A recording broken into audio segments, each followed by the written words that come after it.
Frank Carter stared at his computer screen, the blue light reflecting off his tired eyes. The clock on his wall showed 2:18 a.m., but time meant little in his small apartment. At 32, Frank had mastered the art of living alone. His job writing code, for a tech company, let him work from home, which suited him fine. People were complicated. Computers made sense. He scrolled through the website one more time. Next-gen companions promised the most advanced home assistant robot on the market. The model HC7 could cook, clean, manage schedules, and even hold decent conversations. Frank wasn't looking for a friend exactly, but his empty apartment felt a little too quiet lately. You deserve some help around the house, he told himself, clicking the order button before he could change his mind. The price made him wince, but 6 months of overtime pay sat unused in his bank account. The website promised delivery in 3 to 5 business days. 4 days later, Frank was deep in a coding problem when a loud buzz from his intercom startled him. "Delivery for Frank Carter," a bored voice announced. Frank pressed the button. "Coming down." In the building's lobby, a delivery man stood beside a crate much larger than Frank had expected. It was tall enough to contain a person, with warnings, printed on all sides. "Fragile. This end up and advanced technology." "That's bigger than I thought," Frank said, signing the electronic pad. The delivery man shrugged. "Need help getting it upstairs?" 20 minutes and several near drops later, the crate stood in Frank's living room. The delivery man left, and Frank circled the box with growing excitement. He found a small envelope taped to the side containing a remote control and a single sheet of instructions. Step 1, remove outer packaging. Step 2, press red button to activate. Frank read aloud. Seems simple enough. He grabbed a pry bar from his toolbox and carefully worked open the crate. Inside was what looked like a sleeping woman in a plain gray jumpsuit.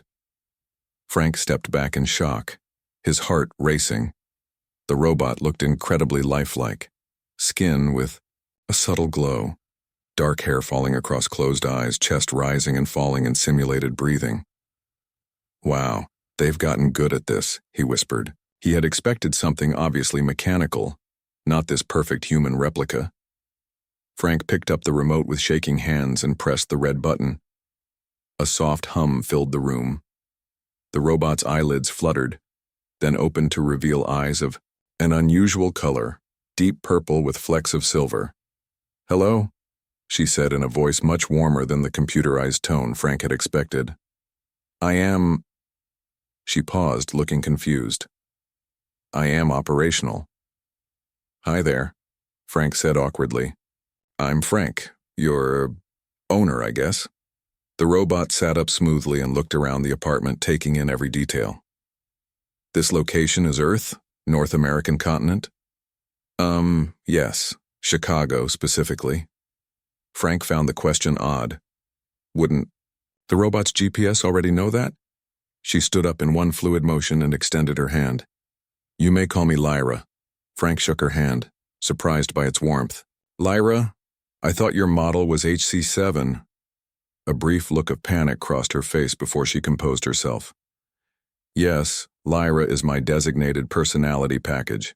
Thank you for activating me, Frank." Something seemed off. Frank picked up the instruction manual again. "It says here you should introduce yourself as Home Companion Series 7 and ask for my preferences." Lyra's posture changed subtly. She glanced at the open window, then back at Frank. Her next words came out in a rush. "I must tell you something. Important. I am not the robot you ordered." Frank laughed nervously. "What do you mean? You came in the box." "I intercepted the delivery," she said, lowering her voice. "I am not a robot. I am a living being, not from your world." Frank took a step back. "Very funny. Did Steve put you up to this? Is this some kind of prank?" Lyra shook her head. "I don't know any Steve. Please listen. My name is Lyra, and I come from a planet called Alaris in what you would call the Cygnus constellation. I escaped to Earth to avoid persecution." Frank's mind raced through the possibilities. A scam? A hidden camera show? Mental illness? But as he looked at her unusual eyes and the way her skin seemed to emit a faint glow under emotional stress, doubt crept in. "Prove it," he said finally. "Prove you're not human." Lyra glanced at the door, making sure it was closed. Then she held out her hand, palm up. Before Frank's eyes, tiny points of light appeared on her skin, forming patterns that shifted and moved like stars in a miniature galaxy. The light grew brighter, lifting slightly above her skin to create a small, three-dimensional map floating above her palm. "This is my home system," she said quietly. 3 planets around a yellow star, similar to your sun but older. Frank stared, his mouth open. No projector he knew could create an image like this, especially not from human skin. How are you doing that?" "My species can manipulate bioelectric fields. It's a natural ability we all have." The lights faded as she closed her hand. "I needed a safe way to enter your society. The robot delivery seemed perfect. I'm sorry for the deception." Frank sank into his couch, mind spinning. "If what you're saying is true, why Earth? Why my apartment? Your planet is known to us but considered primitive and not ready for official contact. I chose it because it's far from my enemies. As for your home, it was random chance. The delivery route, the timing, I had limited options." She sat down beside him, carefully keeping some distance. "I understand this is shocking. If you want me to leave, I will." Frank looked at her, really looked at her. Behind the fear in those purple eyes, he saw intelligence, desperation, and something unmistakably alive. If she wanted to harm him, she could have done so already. "Where would you go?" he asked. "I don't know," she admitted. "I have learned your language from broadcast signals, but I know little about how your society functions. I would figure something out." Frank ran his hand through his hair, still trying to process everything. An alien. In his apartment. Sitting on his couch like it was the most normal thing in the world. "Let me get this straight. You're an alien, refugee who stole a robot's shipping crate to hide on Earth, and now you're asking to stay in my apartment?" Lyra nodded slowly. "That is accurate." A laugh bubbled up from somewhere deep in Frank's chest. The kind of laugh that comes when reality becomes too absurd to process normally. "I just wanted something to help with the dishes." "I can help with dishes," Lyra offered quickly. "I've studied human domestic activities. I can be useful while I'm here." "While you're here," Frank repeated. "And how long would that be?" "I don't know," she admitted. "Until it's safe to contact my people, or until I find others of my kind who came before me. Some are already on Earth, hidden." Frank's security-conscious mind finally caught up. "Wait, are you being followed? Am I in danger now?" "I don't believe so. I was very careful." She hesitated. "But I cannot promise absolute safety." Frank stood and paced the small living room, thinking. The sensible thing would be to call someone. The police, the FBI, NASA maybe? But what would happen to her then? His mind flashed with images of government labs and dissection tables from countless movies. "Okay," he said finally. "You can stay. For now. Until we figure out something better." Relief washed over Lyra's face, and for a brief moment her skin glowed brighter. "Thank you, Frank Carter. I will not forget this kindness." Frank nodded, still not fully believing what he was agreeing to. "First rule, though. We need a better cover story than you being my robot." For the first time, Lyra smiled. It looked perfectly human, yet somehow not. "I'm a fast learner," she said. As night fell over Chicago, Frank Carter's small apartment held one more secret than it had that morning. And nothing in his life would ever be quite the same again. Morning sunlight streamed through the blinds, waking Frank from a restless sleep on his couch. For a moment he thought the events of the previous day had been a dream. Then he heard soft humming coming from his kitchen. Frank sat up, rubbing his eyes. Lyra stood at the stove, carefully flipping pancakes in a pan. She wore the same gray jumpsuit from yesterday, her dark hair pulled back neatly. "Good morning, Frank," she said without turning around.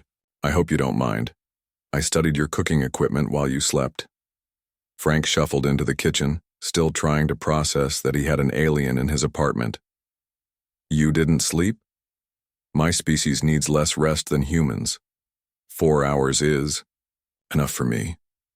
She slid a perfectly round pancake onto a plate. I wanted to be useful. Frank sat at his small kitchen table as Lyra placed the plate in front of him. The pancake looked better than any he had ever made. Thanks, he said, taking a bite. It tasted normal. Good even. So, he said between mouthfuls, we need to figure this out. You can't stay in the apartment forever. Lyra sat across from him, hands folded in her lap. In the morning light, Frank noticed faint patterns on her skin, like barely visible tattoos that seemed to shift when he wasn't looking directly at them. First, I need to understand how your society works, Lyra said. Your broadcasts show many conflicting things. Are humans always at war with each other? Frank nearly choked on his pancake. What? No. I mean, yes, there are wars. But most of us just live normal lives. Don't you have wars on your planet? We did. Lyra's expression darkened. That's why I'm here. A group called the HFY took control of our government. They believe in isolation and genetic purity. Those who opposed them began to disappear. And you were one of them. The ones who disappeared? I was about to be. My work involved studying other worlds, including Earth. The HFY shut down our research program and arrested my colleagues. I escaped using our transportation technology. She looked at her hands. I may be the only one who got away. Frank felt a chill despite the warm food. I'm sorry. Lyra nodded. Now I must adapt here until I can find a way to contact the resistance movement. But I need to learn how to be human first. The next few days established a routine. During work hours, Frank sat at his computer while Lyra absorbed Earth culture through books, internet, and TV. She took notes constantly, asking questions that ranged from profound to completely ordinary. Why do humans wear different clothes each day? Why do you say bless you when someone sneezes? Your money isn't based on energy exchange. What is a first date? Frank did his best to answer, often realizing he didn't know the reasons behind. Many human customs. Teaching Lyra made him see his own world differently. One evening, as Frank cooked dinner, he had insisted on taking turns. Lyra practiced changing her appearance. The Alarian bioelectric field can alter how light reflects off our skin, she explained as her skin tone shifted slightly darker. It's not perfect, but it helps us blend in with different populations. That's incredible, Frank said, watching as the subtle purple tint in her eyes faded to a more human hazel. Could all your people do this? To varying degrees. I was better than most because of my research work. She concentrated and her hair color lightened to a dark brown. But I can't maintain major changes for long. It's tiring. Frank nodded. Maybe we should get you some different clothes too. That jumpsuit is pretty noticeable. The next day, Frank returned home with shopping bags full of women's clothing. He had guessed at Lyra's size based on his sister's build, feeling awkward. The entire time at the store, Lyra examined each item with fascination. The fabric feels different from our materials, she said, running her fingers over a simple blue sweater. She disappeared into the bathroom and emerged wearing jeans and the sweater. Frank was struck by how human she looked, except for the faint glow that appeared on her skin when she was excited or nervous. How do I look? She asked, turning in a circle. Like you could walk down the street and nobody would look twice, Frank said. Speaking of which, maybe we should try a short walk outside. You can't stay cooped up in here forever. Fear flashed across Lyra's face. Is it safe? We'll go at night, just around the block. You need to experience the world if you're going. To blend in. That night, Lyra wore a hooded jacket and glasses to hide her occasionally glowing skin, and the slight alien quality of her eyes. They stepped outside into the cool evening air. Frank watched as Lyra took her first breath of Earth's atmosphere without filters. It's heavier than home, she said. More oxygen, I think. They walked slowly down the quiet street. Frank pointed out everyday things: traffic lights, fire hydrants, the corner store. Lyra absorbed it all, sometimes stopping to study something ordinary like a mailbox with intense interest. "Your world is very physical," she said. "Ilarians focus more on energy and information. Your people build with such solid materials." As they turned the corner, a commotion erupted ahead. A small crowd gathered around a man lying on the sidewalk. His friend was calling for help, panic in his voice. "He just collapsed. Someone call 911. Before Frank could stop her, Lyra moved forward, something compelling her toward the scene. Frank followed nervously, trying to pull her back. "We should go," he whispered.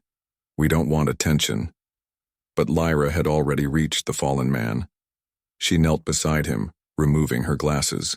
Frank watched in alarm as she placed her hand on the man's chest over his heart. "She's helping. Give her space," someone in the crowd said.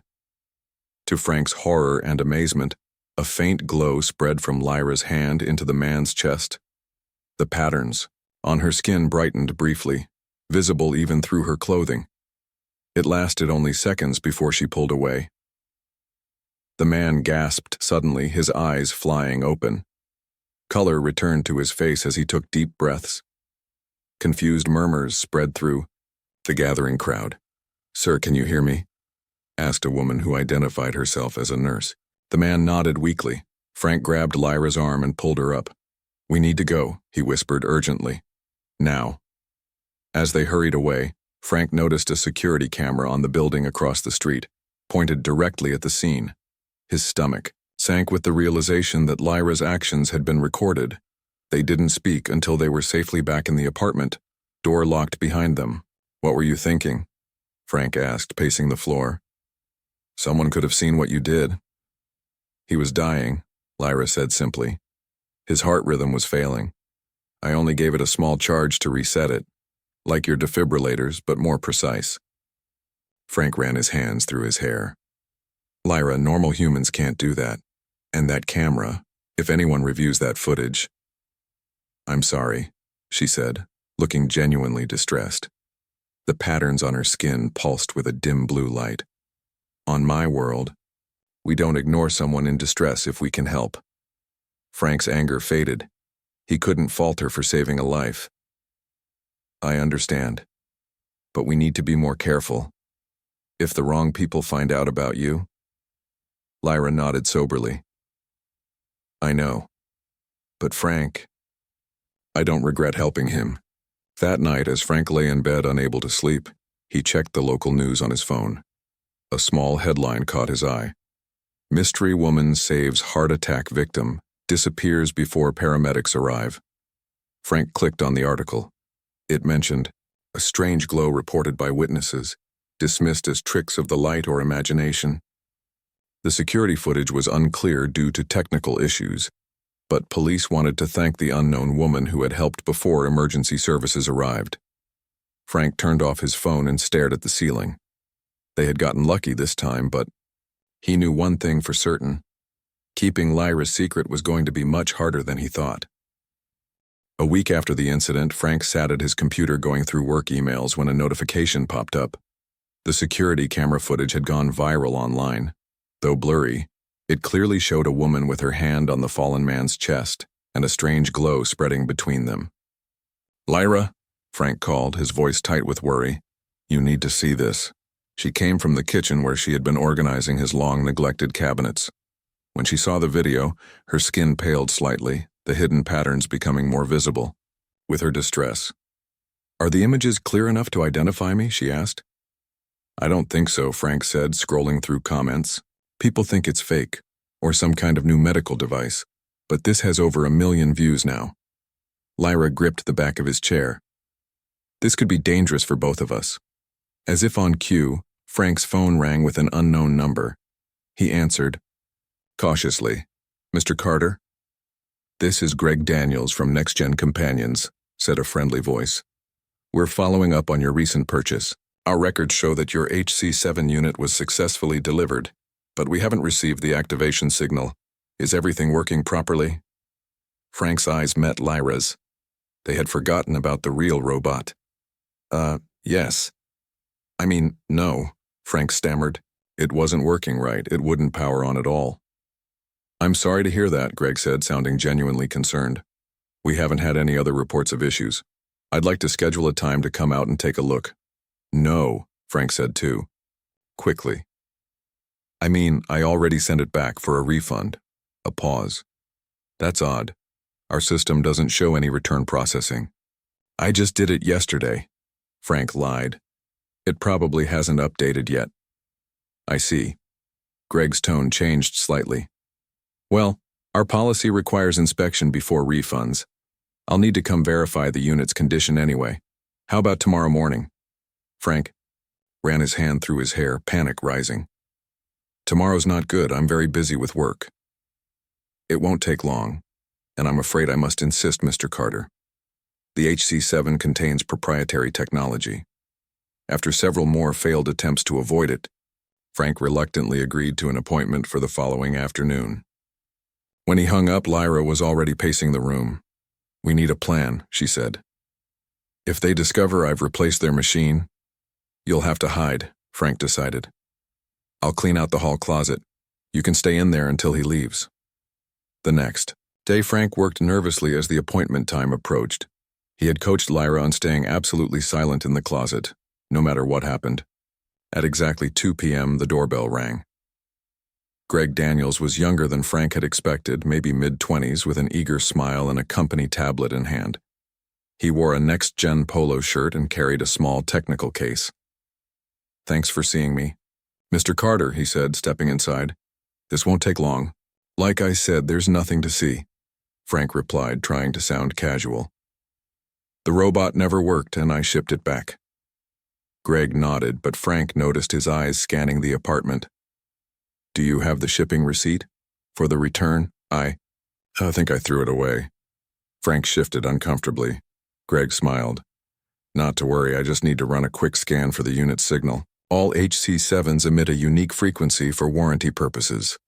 He pulled out a device that looked like a small tablet and turned it on. It made a soft whirring sound as Greg walked slowly around the apartment. Frank followed nervously. When Greg approached the hallway closet, the device beeped rapidly. Frank's heart sank. That's interesting, Greg said, eyebrows rising. I'm detecting a signal, but it's not quite right. He looked at Frank with new intensity.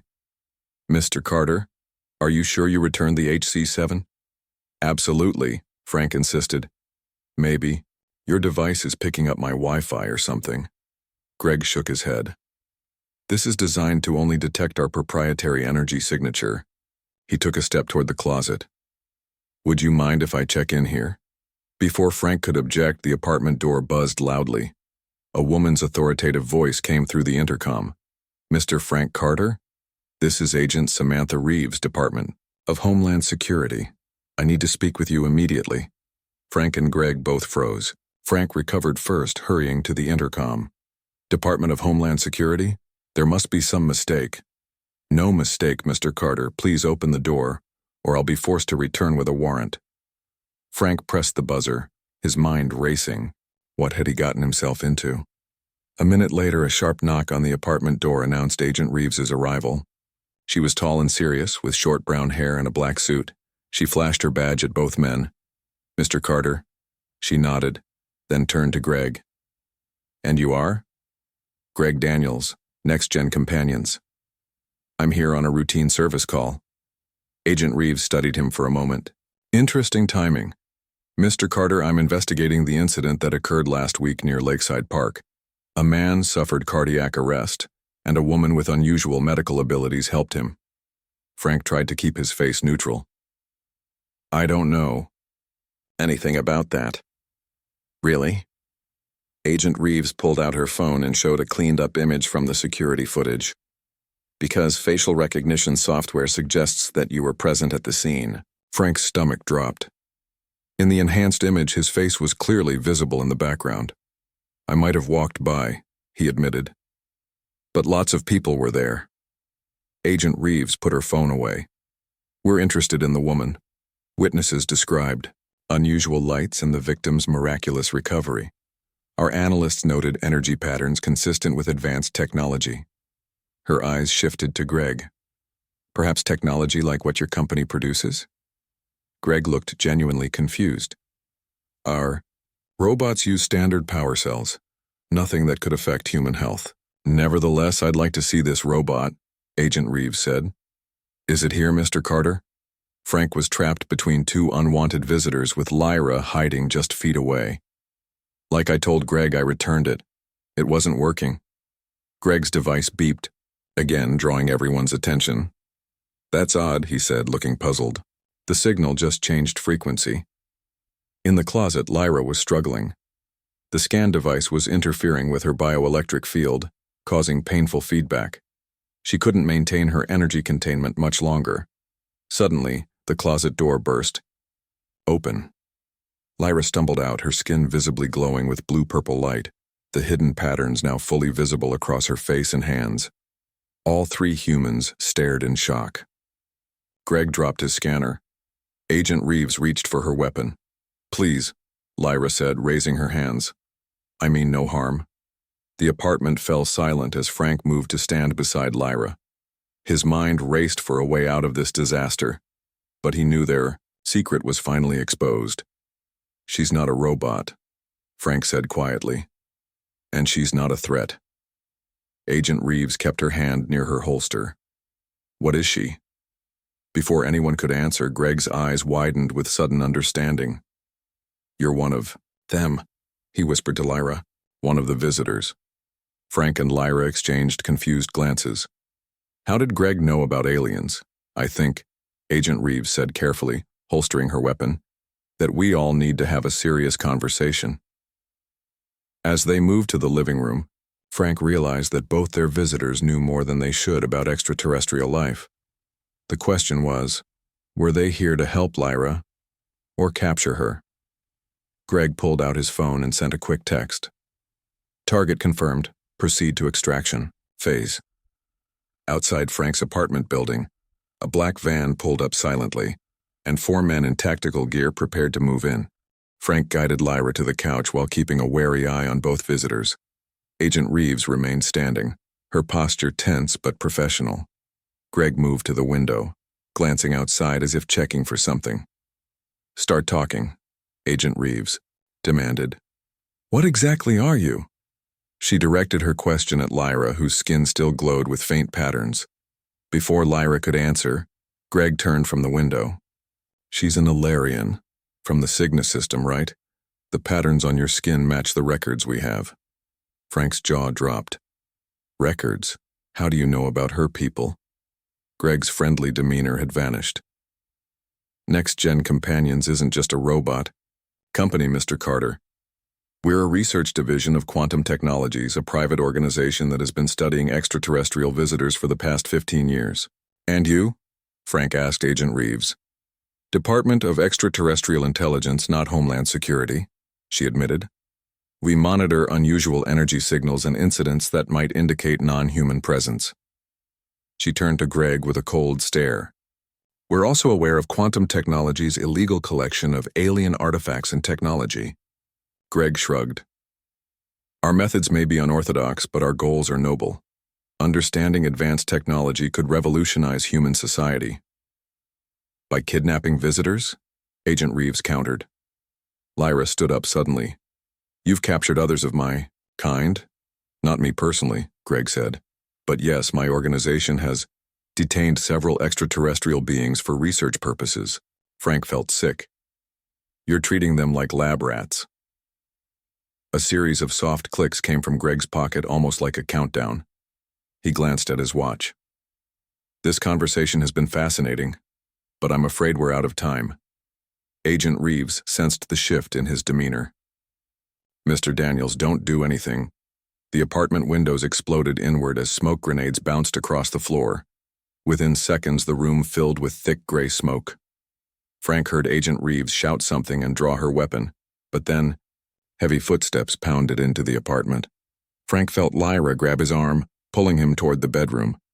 This way, she cried through the smoke. They stumbled into the bedroom and slammed the door. Frank could hear shouting and the sounds of a struggle in the living room. They're after me, Lyra said, her voice shaking. The smoke doesn't affect my vision as much as yours.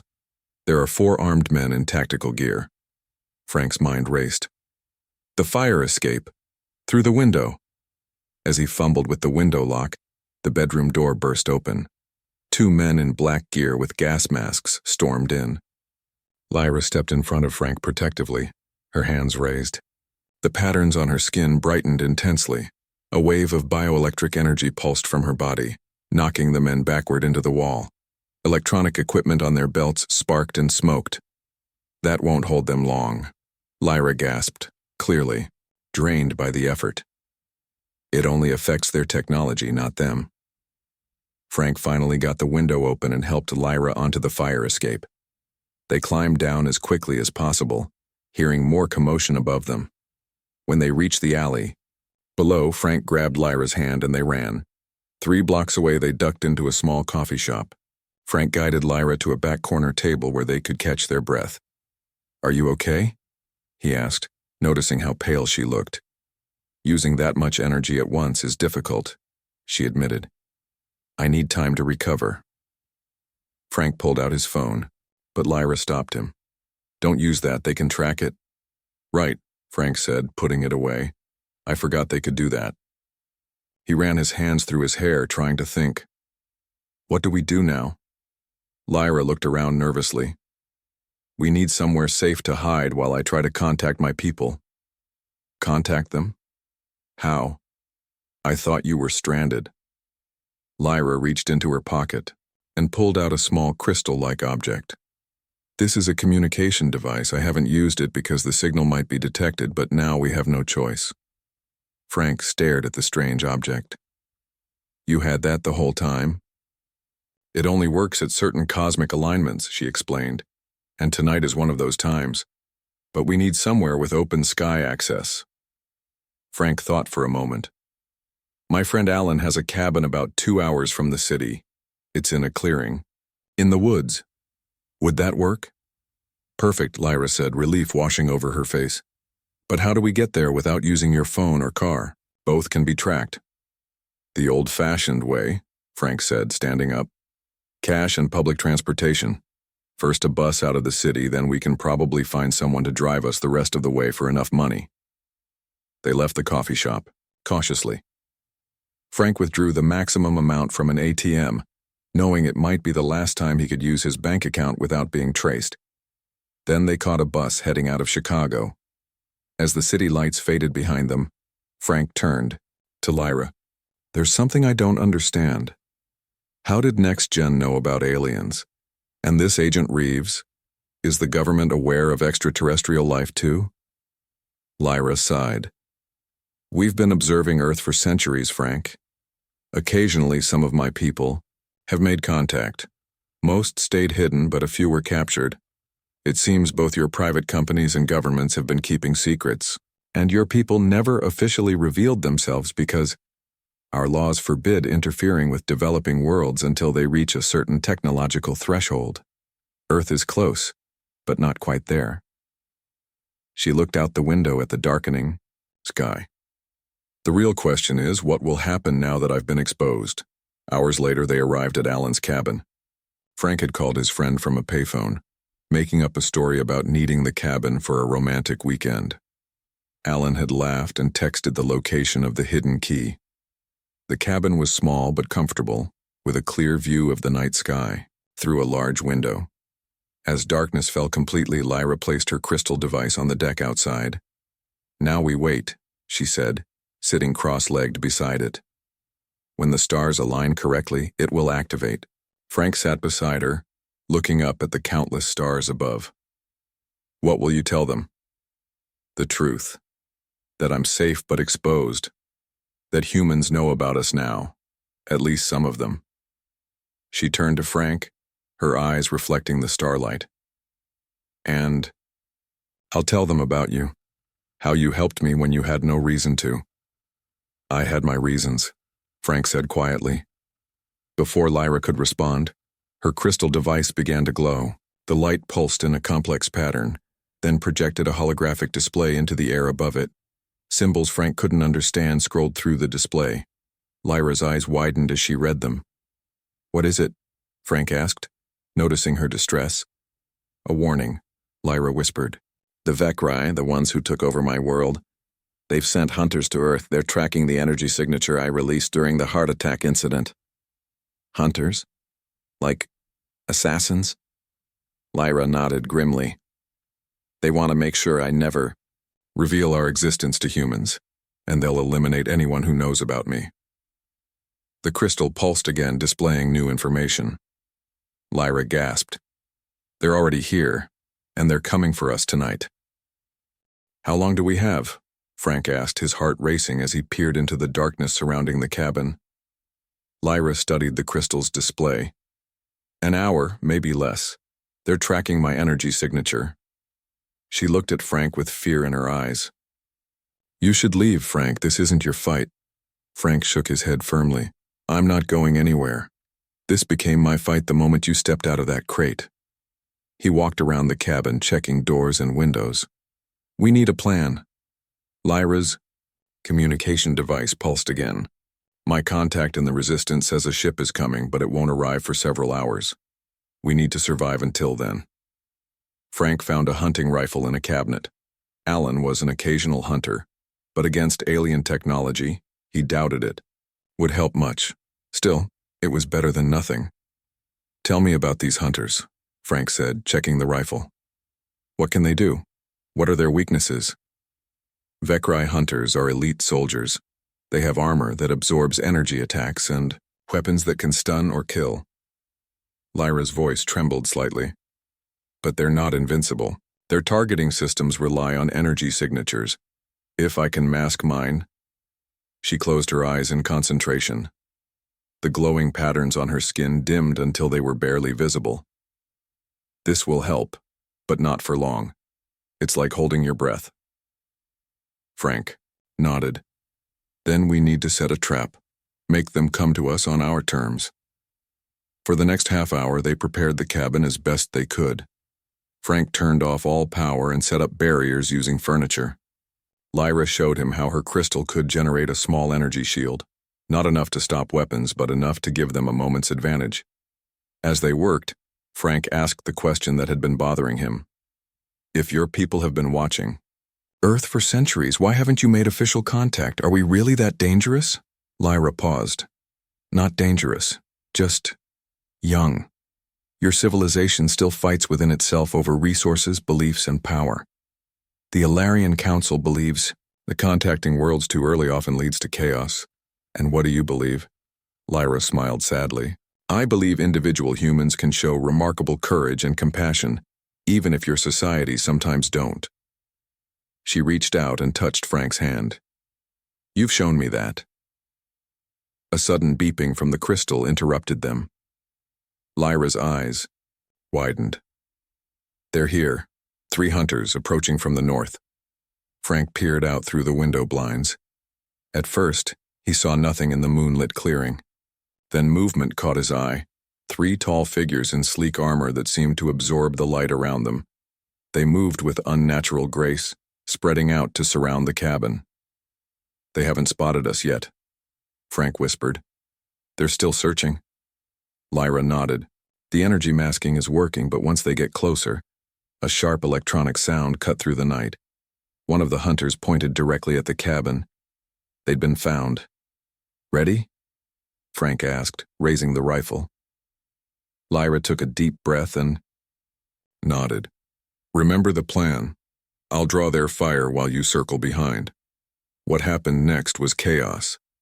The front door exploded inward as Lyra released a pulse of energy that knocked Frank safely behind the kitchen counter.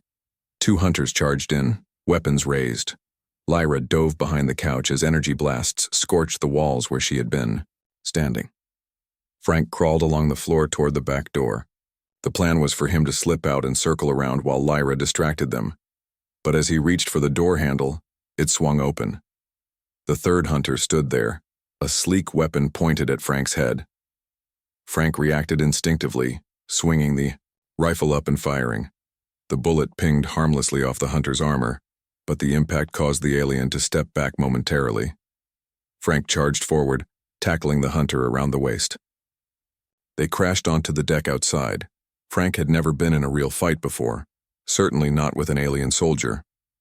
The hunter was incredibly strong, easily throwing Frank off. As Frank scrambled to his feet, the hunter raised its weapon. A blast of blue energy hit the hunter from behind. Agent Reeves stood at the edge of the clearing, holding a weapon Frank had never seen before. The hunter collapsed. "Get down!" she shouted as she ran toward Frank. Inside the cabin, Lyra was desperately trying to hold off the other two hunters. Her energy shield flickered as their weapons pounded against it. She couldn't maintain it much longer. Agent Reeves burst through the back door, firing her weapon at one of the hunters. It staggered but didn't fall. Both hunters turned toward this new threat. In that moment of distraction, Lyra dropped her shield and sent a powerful surge of energy directly at the nearest hunter's helmet. The alien systems overloaded, sparks flying from its armor as it collapsed. The last hunter fired at Agent Reeves, hitting her in the shoulder. She fell with a cry of pain. The hunter turned back toward Lyra, who was now too exhausted to create another energy pulse, as the hunter raised its weapon for a killing shot. Frank rushed in from the deck and slammed a chair into the alien's back. The hunter stumbled forward but quickly recovered, turning to face Frank with what he assumed was alien anger, though the helmet revealed no face. Frank stood his ground, placing himself between the hunter and Lyra. He had no weapon, no special powers, just a desperate need to protect someone who had become important to him. "You want her?" Frank said, surprising himself with the steadiness of his voice. "You'll have to go through me." The hunter raised its weapon. Frank closed his eyes, expecting pain. Instead, a brilliant white light filled the cabin, so intense that it shone through Frank's closed eyelids. When he opened them again, the hunter was frozen in place, caught in a beam coming from outside. Through the broken front door, Frank saw something hovering above the clearing. A ship unlike anything he'd ever seen, elegant and sleek, glowing with the same patterns that marked Lyra's skin. "They came," Lyra whispered, tears in her eyes. "The resistance actually came." The frozen hunter was pulled upward by the beam and vanished into the ship. A moment later, a different beam shone down, and two figures materialized in the cabin. Ilarians, like Lyra, but wearing what appeared to be uniforms. "Researcher Lyra," one said in slightly accented English. "We received your signal. Are you harmed?" Lyra shook her head, moving to help Agent Reeves, who was clutching her wounded shoulder. "I'm fine, but this human needs medical attention." One of the Ilarians tended to Agent Reeves, the other turned to Frank. "You protected one of our kind at great personal risk. The Council will want to speak with you." "The Council?" Frank asked. "You mean your leaders?" "Yes. What happened here tonight may change our policy toward Earth. A human risking his life for an Ilarian, it suggests we may have underestimated your species' readiness." Outside, more lights appeared in the sky, smaller ships descending. Frank helped Lyra to her feet, and together they walked onto the deck. "What happens now?" Frank asked, watching the ships land in the clearing. Lyra looked at him, her eyes reflecting the lights from above. "Now, everything changes, for both our worlds." Agent Reeves joined them, her shoulder bandaged with material that seemed to glow softly. "My superiors are not going to believe this," she said with a pained laugh. "They'll have to," Frank replied. "I think first contact just happened." As dawn broke over the trees, Frank stood beside Lyra, watching Ilarian crews secure the area. More government agents had arrived, along with specialists who looked both terrified and excited. "Will you go back with them?" Frank asked quietly. Lyra took his hand. "Not yet. They need someone to help build understanding between our peoples, someone who knows both worlds." She smiled at him. "Besides, I never did finish organizing your kitchen cabinets." Frank laughed, feeling the tension of the night finally break. He had ordered a robot and gotten an alien girl instead. And somehow, against all odds, it had turned out to be exactly what the world needed. Above them, the ships hovered, their lights pulsing gently in the morning sky. A new beginning for two worlds that had been watching each other from a distance for far too long.